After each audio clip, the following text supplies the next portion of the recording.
There's no capacity in Judge Hlophe. I make no effort, but equally, I don't feel anything. I don't feel I was found guilty in East London court, my ancestors, and then you go there, someone says, hey, the bones say, you must go and look for your father, then East London will be fixed. No. I don't. That is one of the things I don't want to hear about. So you see, things like that, like a person who comes says, your wife is bewitching you, you must leave your wife, you're good. I don't want that. I don't want people to speak those kind of languages of your wife is bewitching you. If that is the case, we are spiritual beings. You will get her on your own, yourself, when she's doing wrong things. Not someone who's going to come wanting to collapse you, coming to tell you things that are not part of your agenda. No. My agenda is very clear. So, still on that ad hoc committee, and you and the MKP person, MP, Mazolman, always at each other's trust. Most people believe that you are harsh on him or you ruffling him because you believe he's the one who twist his wife to dump EFF to go and join MKP. Mazolman doesn't have a very good reputation in the community where he comes from. Okay. Actually, his peers who call him Mazolman have always said to me, we don't see why you should even be arguing with that fool because he's not worth it. Like, we don't know how he found his way to where he is. Because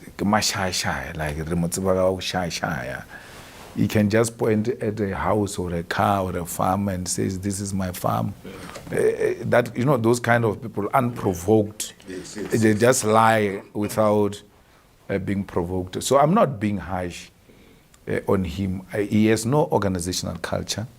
He has got no meeting culture. He knows nothing about discipline. I don't think he even did the debate at school. No, I don't think, because you must listen to him as he speaks. He's not the kind that inspires you to want to listen more. I'm just, disagreeing with him on how he wants to deal with certain things. He has no meeting etiquettes. And even when you agree with him, I mean, the point that he's fighting me about now, I agree with him. I say to him, put a name of a judge who's corrupt and tell us why you say so. Once you win us over, I'm going to support you. I'm one person who's not scared. He says, no, you're scared now. That's why I said to him, you must go and ask your father in Ngandla if I'm scared. I made him to go look after cattle now. I said to him, on his face, he's going to look after cattle and he will be watching us on TV when he's at the village. It's happening exactly as I predicted it. So why would I be scared of a judge? But give me facts. Because once you leave the meeting that says the judges are corrupt, it includes me. I'm a member of the JSC, and I know corrupt judges, and I've not raised this matter with the Chief Justice or the Deputy Chief Justice. I'm not being honorable to the committee I serve in, where judges can be disciplined for any misconduct. So I'm not being harsh. I just realize if we leave him to do the things he's doing, it's going to be like we're all like him. We can't allow that. We can't allow the committee to take a wrong direction. When it comes to his wife, I've got no issue with his wife. I think even if she stayed, she was not of any value to the EFF. Whether she was here or she left, she's not of any value. She was never of any value to the EFF. And that's why many people don't make that reference a lot to her leaving the EFF, because in a way it was a good riddance. She didn't bring anything to us. But you stood by her when she was kicked out as a public protector. The EFF opened doors for her, said, come here, we'll take good care of you, you are a sister, we can fight these battles with you. And she came and then shortly afterward there was a new party formed, and then she jumped ship. Well, she came with Dali and Floyd. Okay. But they called me a dictator and all of that, but I didn't know her. I never recruited her. I never had a meeting with her. She came with Dali and Floyd. They said there's this person. Floyd was even trying to justify it, which I agreed with. We ought to now start introducing the people with experience in administration of government and all of that. And that's what attracted me to the idea of having her and having Jimmy Mani. I know his name is Jimmy. Those things he's telling us. He's trying to be relevant.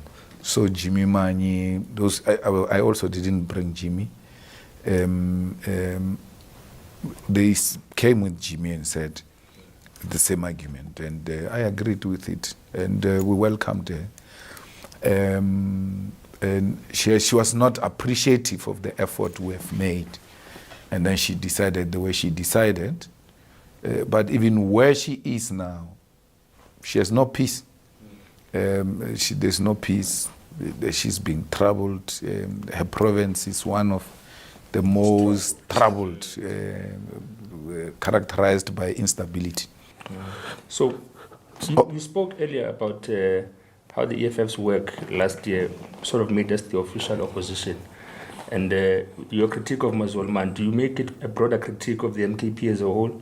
Because what's happening now, if you check, Mziligas, there's that chaos happening in KZN. Yes, that's why I wanted to ask him. There's criticism that why is the EFF supporting what they are able to criticize as poor in quality in KZN. What do you make of that? Well, it's very simple. The people of KZN decided they want to be led by fools.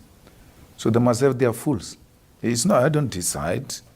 We all are of the principle that says the person with the majority must be the one that leads, mayor, premier, and things like that.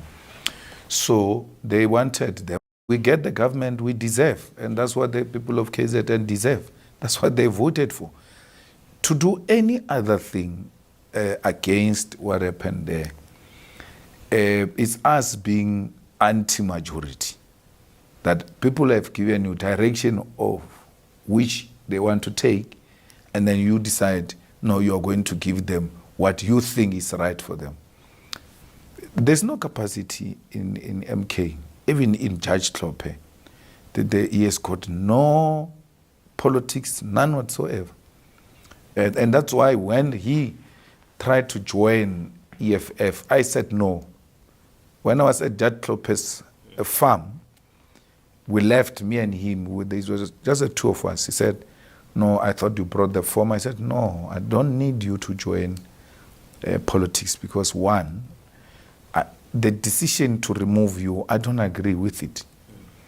It's a wrong decision, premised on principles that are not consistent. So it's not for me to take a decision. They took the decision, but I don't agree with it. So I want to plead with you to stay. And fight your case. Fight the case, and then we are going to form an AfriForum type of an organization, but for black people. Its responsibility will be to mark the AfriForum. But because you don't have income, we're going to put you on the EFF payroll until we're fully established this thing. Because, look, your legitimacy is so high, not only here in the country, continentally and the diaspora. A lot of people will be ready to sponsor us, to have this kind of an organization, to fight this kind of cases of Helen Suzman, freedom under law, and AfriForum and all of that. So I wanted him to be a Gerinel of some sort, you know? But I think he had pressures of resources and decided to join politics and decided to join a wrong party, which values no education at all, and values no educated people. I don't want to say much about Tony again because he's my friend, so I don't want to cause any problem, but his appointment makes no threat, none whatsoever, to anything. The threat here is Jacob Zuma. And on the basis of tribalism, nothing else. Regionalism, tribalism, the desperation to have an elder amongst us after the passing of Prince Mangosuthu Buthelezi and Ubaba Goodwill Zwelithini, and some still see the king as a young man so they want someone to look up to. And then some have decided President Zuma is that kind of a person we need. So there are people who still need Shaka Zulu in their life, like they're still looking for Shaka Zulu.